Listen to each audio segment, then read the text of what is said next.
آپ کی توجہات مجھے اور بہتر چاہیے. وَمِن ذُرِّيَّتِي، اور میری ذریت میں سے، یعنی یہ جو تو نے مجھے امام بنایا میری ذریت میں بھی امام ہیں. اللہ نے حضرت ابراہیم کی دعا کو رد نہیں کیا ہے، حضرت ابراہیم کی التجا کو رد نہیں کیا ہے. لا ینال عہد الظالمین، میرا یہ عہدہ ظالموں تک نہیں پہنچے گا. یہ دعا رد ہوئی ہے یا قبول ہوئی ہے؟ بولیے بھائی. یہ حضرت ابراہیم کی دعا قبول ہوئی ہے. انہوں نے فرمایا تھا کیا میری ذریت میں بھی امامت ہے؟ تو حضرت احدیت نے، اللہ نے جواب دیا لا ینال عہد الظالمین، میرا یہ عہدہ امامت ظالموں تک نہیں پہنچے گا. تو ابراہیم علیہ السلام کے ذہن میں جو امام تھے نا، ان میں ایک کا نام محمد ہے، دوسرے کا نام علی ہے. تو فوراً تسلی دی کہ ہاں یقین رکھو، حوصلہ رکھو، یہ میرا عہدہ امامت ظالموں تک نہیں پہنچے گا. یعنی جہاں پہنچنا ہے وہاں پہنچے گا، جو اہل ہیں ان تک پہنچے گا. عزیزو، ایک لفظ ظلم، ظالمین، لا ینال عہد الظالمین، یہ ایک الظالمین کا ایک لفظ ہے نا، ایک لفظ ہے نا، پورا جملہ تو نہیں ہے نا. اس ایک لفظ نے حدود اربع، معیار، کسوٹی، پیمانہ، اور یہ طے کر دیا کہ کون اللہ کی جانب سے نمائندہ بنتا ہے اور کون ہے جسے آپ اللہ کی جانب سے تسلی سے مان لیں کہ وہ نمائندہ نہیں ہے. اللہ کو کیا ضرورت پڑی ہے نام لینے کی؟ اللہ کو کیا ضرورت پڑی ہے نام لینے کی؟ نام تو وہاں لیے جاتے ہیں کہ جہاں زمانے تک بات رہے. جہاں زمانوں میں بات جانی ہے وہ نام کیوں لینا ہے؟ آج یہ امام ہے، کل کوئی اور امام ہوگا، پرسوں تیسرا امام ہوگا، پھر چوتھا امام ہوگا. تم امام ڈھونڈو اس کسوٹی پر کہ بس امام وہ ہوگا جو ظالم نہیں ہوگا. امام کے لیے ضروری ہے کہ وہ ظالم نہ ہو. تو اللہ کی جانب سے جو ایک معیار دیا گیا وہ ہے ظلم، کہ ظلم کا حامل کبھی بھی تمہاری امامت نہیں کرے گا.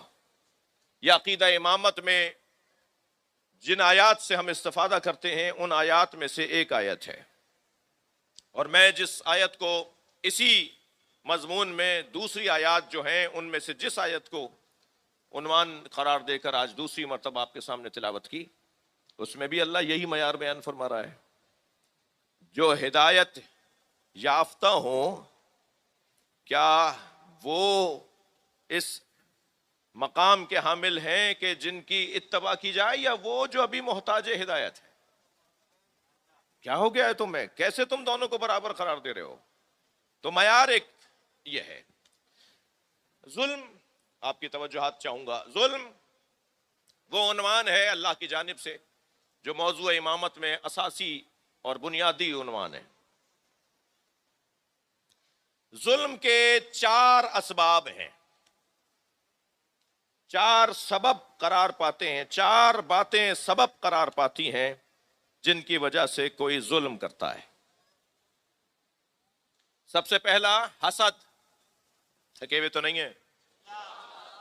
سب سے پہلا حسد، پھر غضب، پھر ہرس، پھر شہوت. توجہ،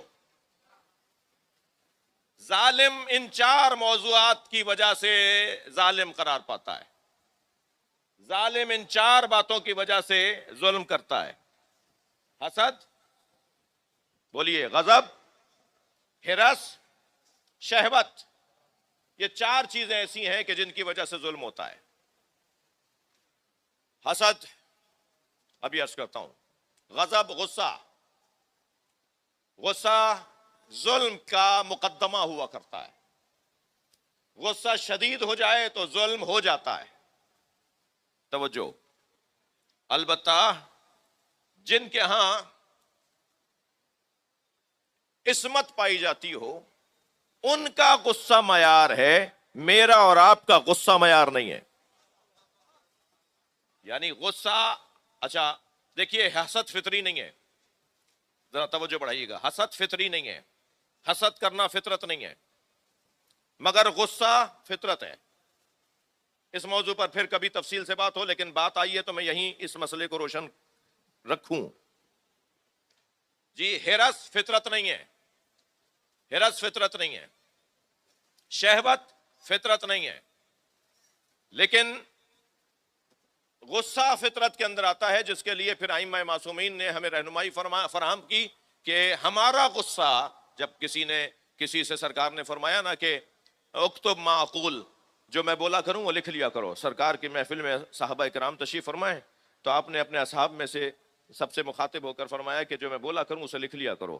تو لکھنے والے سرکار کی محفل میں چند شخصیات ہوتی تھیں، کچھ لوگ خاص طور پر لکھنے والے ہوتے تھے، اور ان لکھنے والوں میں ایک سب سے بڑا نام مولا علی کا ہے.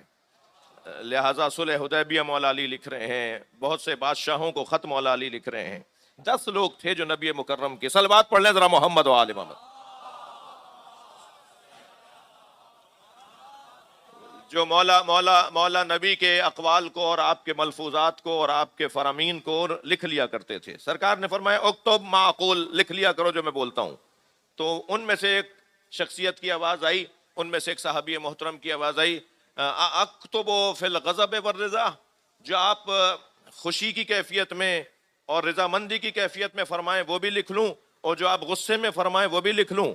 تو سرکار دو جہاں نے بے ساختہ ارشاد فرمایا ما اقول الا الحق، میں بولتا ہی نہیں ہوں سوائے حق بولنے کے.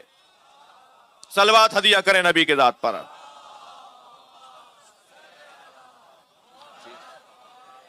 تو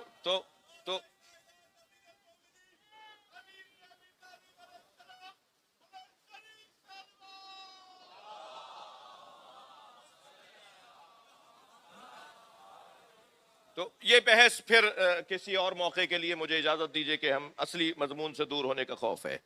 4 باتیں ہیں کہ جو ظلم کا سبب بن سکتی ہیں. سب سے پہلا حسد. میرے محترم، خاص طور پہ میں اپنے بچوں جوانوں سے کہہ رہا ہوں کہ حسد ایک ایسی بیماری ہے کہ جس کا شکار اپنے آپ بھی نقصان میں رہتا ہے، خود کو بھی نقصان پہنچاتا ہے اور سامنے والے کو بھی اس سے نقصان ہو سکتا ہے.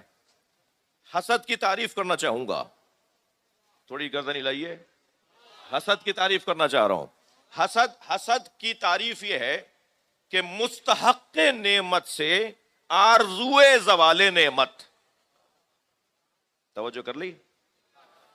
جس کا حق تھا کہ اسے وہ چیز ملتی، جسے اس کا حق مل چکا ہے، جس کے پاس وہ چیز ہے کہ جو اسی کی ہونی چاہیے، اسی کی ہے، اسی کو ملنی چاہیے تھی، مستحق نعمت سے آرزوئے زوال نعمت، اسے حسد کہا جاتا ہے. یہ جو کیفیت ہے، اچھا آپ کیونکہ تھوڑا سا درسی گفتگو میں آ چکے ہیں تو مجھے آپ کو ذرا مجلسی مزاج میں بھی برقرار رکھنا ہے. میں آپ کو دیکھ بھی رہا ہوں، آپ کی توجہ کا بھی میں ممنون ہوں، آپ کی توجہات بھرپور ہیں، اس کا میں احسان مند ہوں. جی یہ جو مستحق نعمت سے آرزوئے زوال نعمت حسد کہلاتا ہے. تو ہم تو اس امام کو ڈھونڈنے چلے ہیں جس کے ہاں یہ چیز نہ پائی جاتی ہو جو ظلم کا سبب ہے.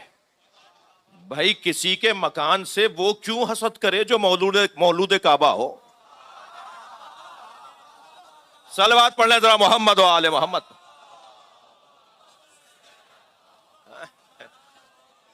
بڑا مکان ہے صاحب ان کے، بڑا مکان ہے صاحب. مکان دیکھ دیکھ کر انہیں گھبراہٹ ہو رہی ہے کہ اس نے اتنا اچھا گھر کیوں بنا لیا، اور کسی طرح ان کا گھر ٹوٹے اور جلے اور ختم ہو جائے. یہ جو آرزو ہے مستحق نعمت سے آرزوئے زوال نعمت حسد ہے. وہ کسی کی زمینداری سے کیوں حسد کرے گا جو خود بوتراب ہو؟ صلوات پڑھ لیں ذرا محمد و آل محمد. توجہ کر رہے ہیں آپ حضرات؟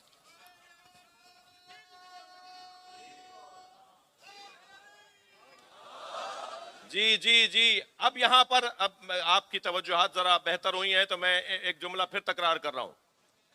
مستحق نعمت سے آرزوئے زوال نعمت حسد. وہ کوئی اور حسد کرے گا ان لوگوں سے جو حسین ہے، وہ کسی حسین سے کیا آرزوئے زوال نعمت کی آرزوئے زوال نعمت کا سوچے، آرزو کرے کہ اس سے یہ نعمت حسن زائل ہو جائے جو خود وجہ اللہ ہو.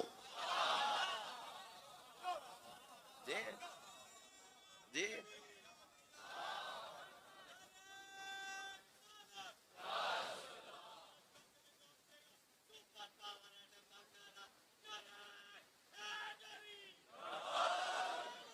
توجہ کر لیا آپ نے؟ الحمدللہ مضمون میرا آپ کے ہاتھ میں ہے. حسد کچھ آثار بھی رکھتا ہے. مثلا میں یہ جاننا چاہوں کہ میں کسی سے حسد تو نہیں کرتا، تو اس کے کچھ نتیجے ہیں، کچھ آثار ہیں، کچھ علامتیں ہیں، پتہ چل جائے گا کہ میں حسد کرتا ہوں. ان میں سے ایک نشانی یہ ہے کہ حسد کرنے والا کسی کی خوبیوں کو، کسی کے فضائل کو پسند نہیں کرتا، دل چھوٹا کرنے لگتا ہے. اب میں تو کسی کے بارے میں بات کر رہا ہوں. کچھ تو مرید ہیں جو اپنے پیر کی کمزوریوں کو کسی مولا کے کمالات کے اوپر حسد کر رہے ہوتے ہیں.